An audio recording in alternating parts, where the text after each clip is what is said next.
अस्सलामुअलैकुम फ्रेंड्स, तो क्या हाल चाल है। उम्मीद करता हूँ आप सब खैरियत से हैं। 5 न्यू डिज़ाइन है विदाउट कलर में है। ये दरअसल 5 मरले का घर है जिसके डिज़ाइन है। फर्स्ट में ये गैराज है, इसका साइज़ है 12x12।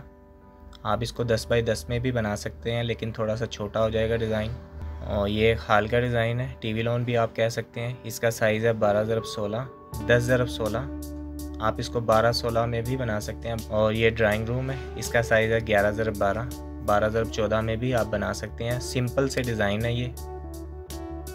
उम्मीद करूँगा ये डिज़ाइन आपको पसंद आएंगे। ये बेडरूम का डिज़ाइन है, इसका साइज़ 12x14 है। आप इसको 10x12 में भी बना सकते हैं। और लास्ट में ये किचन है। तो उम्मीद करता हूँ ये डिज़ाइन आपको पसंद आएंगे। डिज़ाइन पसंद आए वीडियो को लाइक कर दो, हमारे चैनल को सब्सक्राइब कर दो। तो मैं चलता हूँ, इंशाल्लाह मिलेंगे हम नेक्स्ट वीडियो में। तब तक के लिए अल्लाह हाफिज़।